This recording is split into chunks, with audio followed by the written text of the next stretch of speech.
Some truths aren't meant to be revealed. Some are forgotten with time, and others are deliberately hidden. But what happens when a forbidden secret resurfaces?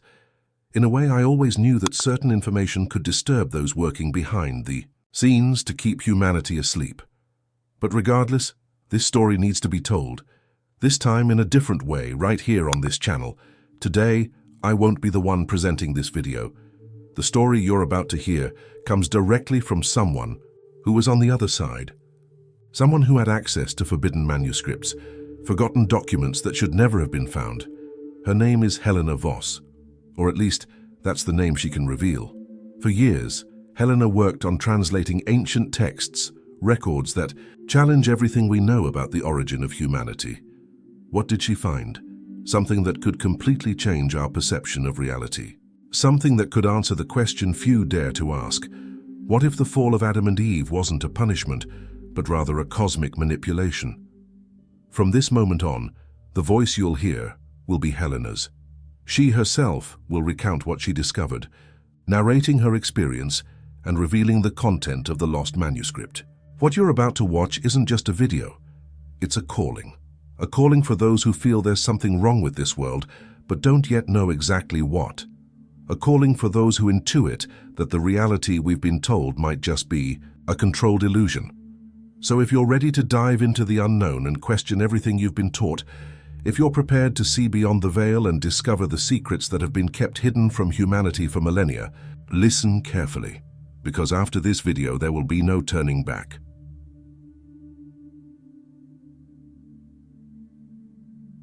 Atenção! Parte a ser narrada por no CapCut Web. Eu gostei bastante da Joane inglês. Ara chama-se Cias. My name is Helena Voss, or at least that's what you can call me. For years I worked as a translator and researcher of ancient texts for institutions that would prefer not to have their names mentioned. I didn't ask questions. It was just a job. Translate, record, silence. But at some point, I realized I wasn't dealing with simple historical documents. I was in front of fragments of something much larger, something that should never have been found. One of these institutions was Tenebris. If you've never heard of it, don't worry. You shouldn't have. Tenebris isn't an ordinary organization. Its objective: to control, distort, and conceal knowledge that could completely change our view of reality. Apparently, they are just collectors of lost history. But in truth, they are something much more dangerous. They don't just guard these secrets, they bury them, and anyone who tries to unearth them disappears. Among the many files I had access to, one stood out, different, older than anything I had ever seen. The parchment was worn, its ink faded by time, but the word seemed to echo within me in a way I couldn't explain. It was a manuscript that shouldn't exist, a text that narrated the history of humanity from a completely different perspective than the one we know. The name of the document, The Lost Book of Adam and Eve, and what it revealed was terrifying. The biblical records we know were rewritten, adapted, molded to keep us within a specific narrative. But this manuscript told another version. It described the expulsion of Adam and Eve not as a simple divine punishment, but as an act of imprisonment. According to the text, the Garden of Eden was not just a physical place, but a state of existence. And when they were expelled, they didn't just lose their home, they lost something much greater. Something was altered in their essence. Humanity then began to live within an illusory reality, a manufactured world designed to keep us submissive. And who was behind this? Forces that called themselves rulers, lords, superior entities, or, as some manuscripts call them, the archons. They rewrote the laws of existence, inserting human consciousness into an invisible prison, a cycle of reincarnation designed to keep us trapped in ignorance. It was at this moment that I understood the true purpose of Tenebris. They don't study ancient manuscripts to preserve them. They destroy them. They silence any trace of a greater truth. And this manuscript was the kind of truth that could never be known by the public. But somehow, it escaped. And now, it is. Before us, I know all of this sounds unbelievable. I know many people would simply prefer to ignore it, but if you've made it this far, maybe it's not by chance. This kind of knowledge is not well regarded, not just by people, but by the platforms themselves. The information I'm sharing now can be removed at any moment. So if you feel this truth needs to be heard, do something simple but powerful, like this now. Comment, share. This isn't about engagement, it's about ensuring this message continues to exist. The system that surrounds us wants us to remain silent, distracted, comfortable. But I ask, are you here to simply watch, or to be part of those who see beyond the veil? Echoes of a hidden truth. As I analyzed the lost book of Adam and Eve, something caught my attention. The story it told wasn't unique. In different cultures and spiritual traditions around the world, I found fragments of this same account. As if different peoples in different eras had tried to record this truth before it was erased.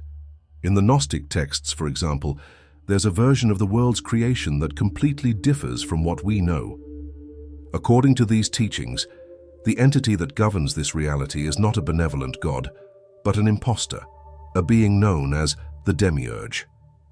He presents himself as the creator, but in truth, he imprisons souls within an illusory world. A spiritual prison disguised as reality.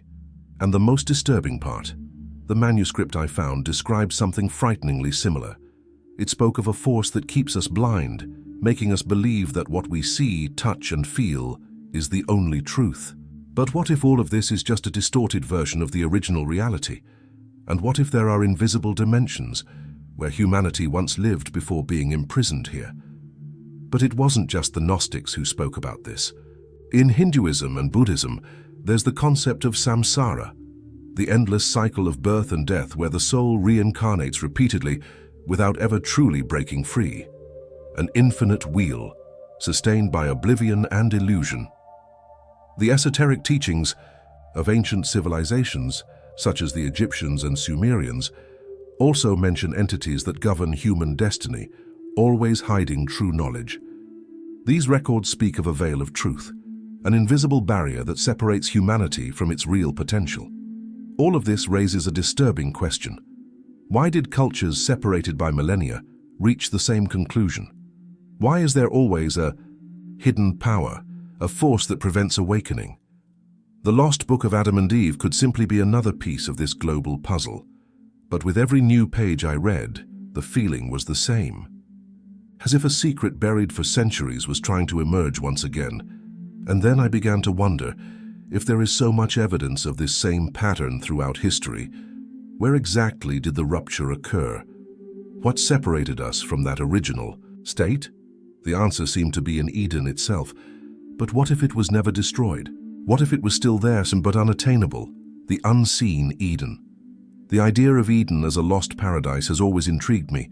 According to the traditional narrative, Adam and Eve were expelled, and the entrance to the garden was sealed. But something in the lost book of Adam and Eve seemed to suggest something different. Eden was not destroyed. It still exists, but we cannot see it. According to the manuscript, what occurred during that expulsion was not a simple physical exile, but a profound alteration in the structure of reality. Something was modified in our essence, in our vibrational frequency. We as humanity were densified, reduced to a more material existence, limited by 5 senses, incapable of perceiving the totality of creation. Eden, then, was not lost. It is in a dimension inaccessible to those who are still trapped in this lower frequency. If this is true, then all the stories about invisible realms, hidden worlds, and higher dimensions make sense. Ancient spiritual accounts speak of sages and prophets who managed to break this barrier and glimpse the original reality. The concept of heaven and paradise may have been a simplified interpretation of something much more complex, a state of existence where humanity once was, but from which it was torn away. And it's not just spirituality that suggests this. Modern science is beginning to touch on this same issue. Experiments with altered states of consciousness, studies on brain frequencies and hidden dimensions indicate that our perception of reality is extremely limited. Just as a radio only picks up certain frequencies, our senses may be tuned to the wrong frequency, preventing us from accessing this other level of existence. But if we were exiled from this original reality, is there a way to return? The manuscript suggests that yes, but this doesn't happen by chance. There is a system, a cycle, an invisible mechanism that keeps us trapped here, and this system is called reincarnation, the reincarnation trap. If there's a prison, it needs walls. If there's control, it needs a system. And the system that keeps us here has a name: reincarnation. For a long time, we were taught that rebirth was a natural cycle, an opportunity for spiritual evolution. But what if it's not? What if, in fact, it's a mechanism of imprisonment, something designed to keep us within this controlled illusion? The Lost Book of Adam and Eve suggests that, upon being expelled from Eden, we were not only deprived of the original reality, but also trapped within an endless cycle of birth and death. An invisible wheel where each new life makes us forget the previous one, where each fresh start keeps us distracted, unable to realize that we are reliving the same illusion. And worse, who controls this system? The manuscript mentions figures called archons, entities that govern this illusory reality and ensure no one escapes it. If you doubt this, look at the oldest texts. In Hinduism and Buddhism, the wheel of samsara is a cycle of rebirth from which the soul needs to escape. In Gnosticism, the archons are described as those responsible for keeping humanity in a state of ignorance, feeding on our energy and ensuring no one awakens. But the most disturbing detail in the manuscript is this: reincarnation is not a natural process. It is an imposed system, like a labyrinth where we always return to the starting point. And every time we are reborn, we forget what we learned before. Fear, desire, pain, and distractions are weapons of this control, keeping us focused on the material world with no time to question reality, which means that our entire existence may be being manipulated. From the moment we are born until the moment we die, if all of this is true, then the most important question isn't why. The question is, how do we get out? The chains of illusion unmasking the light bringer. If the cycle of reincarnation is a prison, then what keeps us inside it? The answer might be right before our eyes. From the moment we're born, we're trained to focus on the material world. As children, we learn to desire, to compete, to seek pleasure, and avoid pain. We're bombarded with constant stimuli, technology, entertainment, addictions, conflicts, all carefully planned so we never have time to stop and reflect on who we truly are. But there's something even deeper, something that goes beyond everyday distractions, a force that, since the dawn of humanity, has assumed the role of guide. But that, in truth, leads us deeper and deeper into the illusion. This entity has a name that has been distorted over the centuries, transformed into myth, into metaphor. In the Lost Book of Adam and Eve, it is called the Light Bringer. But make no mistake, this light isn't illumination, it's blindness. Lucifer, the one who promised knowledge but delivered illusion, the one who offered freedom but trapped us even deeper within this reality. In Gnostic teachings, he is identified as the demiurge, the false god who governs this world, keeping humanity subjugated. In the manuscript, he is described not as a physical being, but as a force, an archetype of deception and manipulation, the true opponent of the awakening of consciousness. While many see him as the rebel, the liberator, the ancient texts suggest that his rebellion wasn't against the Creator, but rather against true knowledge. Instead of leading us to enlightenment, he chained us to matter. He gave us the fire of technology, possessions, pleasures, and made us believe that this was all that existed, and so we remain distracted, chasing goals that never bring satisfaction, imprisoned by desire, fear, the need for validation. All of this keeps us away from the only thing that truly matters, the search for truth. And that's the biggest trick of all, because a mind that never questions never escapes. The path to escape, ancient wisdom and personal experience. But there is a path. Those who came before us found ways to break this cycle. Ancient methods, forbidden teachings, spiritual practices that can reconnect us with the original truth. And the manuscript mentions exactly that. Now the question is, how to escape? If there's a prison, then there must be a way out, and if there's a system, it must have loopholes. For years, I was surrounded by this forbidden knowledge. I read ancient texts that were burned throughout history. I discovered practices that were ridiculed and suppressed, but none of that prepared me for what would happen when I decided to test these truths for myself. The lost book of Adam and Eve not only described the prison, but also the way to escape. Among its pages, I found mentions of very ancient spiritual practices, methods that would allow us to elevate our consciousness and tune our frequency back to what was once our true nature. This wasn't just a metaphor, it was a real process, requiring more than just faith. It required discipline, surrender, and above all, silence. I did what was written. I abandoned distractions, cut out excessive stimuli, entered a state of complete isolation. For months, I experimented with practices that had never been mentioned in conventional books. Prolonged silence. Not just stopping talking, but silencing the mind, interrupting the chaotic flow of thoughts. Deep meditation. Not the kind taught in yoga studios, but a process of immersion where time and body ceased to exist. Conscious prayer. Not directed at external gods, but as a vibrational activation, chanting sounds and frequencies that altered my state of perception. And then, something happened. My mind began to disconnect from the illusion. I saw, not with physical eyes, but with something that had always been inside me but was dormant. It was as if, for a brief instant, I was between two worlds, as if the veil was tearing before me. I cannot describe in words what I saw because this world has no terms for it, but I can say one thing: this world is not the only one that exists. But then, something pulled me back. The system noticed. The illusion tried to keep me here, and shortly after, they started pursuing me. Someone else had already tried to reveal this before, and when I found out who, he had already disappeared. I wasn't the only one to find this manuscript.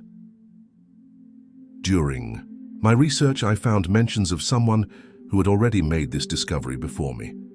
A name that appeared nowhere except in the most obscure corners of the internet. That name was Orion K. He wasn't an academic, nor an official researcher, but he knew too much. Orion K was an expert in forbidden archives, a hunter of hidden documents. His job was to track down and expose information that wasn't meant to be found. For years, he had been collecting fragments of texts that spoke about humanity's true purpose, about the illusion of reality, and about those who keep us trapped. But the final piece of the puzzle came when he stumbled upon the lost book of Adam and Eve. Orion K tried to warn the world. He began disseminating parts of the manuscript, connecting his discoveries with Gnostic traditions, Sumerian writings, and forgotten spiritual records. He spoke about Tenebris, about the Archons, about the manipulation of humanity since the fall. But then, he disappeared. His networks were erased. His forums were taken down.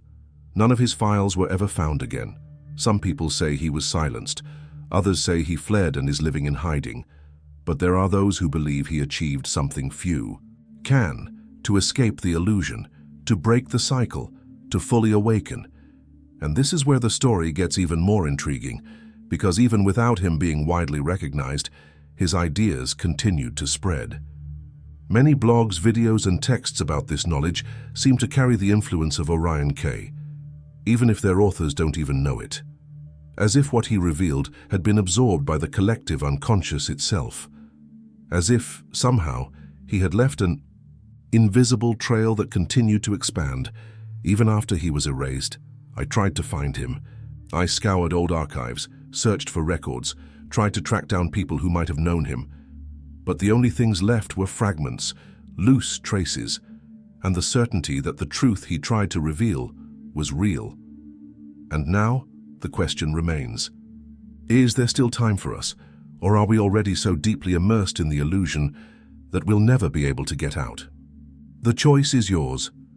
I've told you everything I needed to tell. Now the choice is yours. For centuries, humanity has been a prisoner of something it cannot see. The lost book of Adam and Eve isn't just an ancient account. It's a warning, a code. that has always been before us waiting to be deciphered. The pieces were scattered throughout history, in the Gnostic texts, in the Sumerian records, in the occult teachings that were persecuted and erased. But now, for the first time, we can see the complete picture. And what if all of this is true? If this world is in fact a prison, if every distraction, every fear, every uncontrollable desire is just an invisible chain keeping your consciousness imprisoned, are you ready to question everything you believe you know? I don't know how long. This video will stay online. I've seen this kind of information disappear before, and if you think this is an exaggeration, remember what happened to Orion K. He tried to warn us. He found the way. But do we still have time? If there's one truth the manuscript made clear, it's that awakening isn't for everyone. There are those who don't want to see. There are those who prefer the chains, because in the end, the comfort of illusion is more seductive than the burden of freedom. But if you've made it this far, if something within you resonated with every word, then maybe, just maybe, there's still hope, but no one can do this for you. The first step needs to be yours. I've seen too much to simply ignore, but there are things I cannot say. There are truths you need to discover on your own. So if one day this channel disappears, or if one day I myself vanish and you'll know why, and if that happens, just remember one thing. The truth is all around you, but you need to have the courage to see it. Goodbye, for now.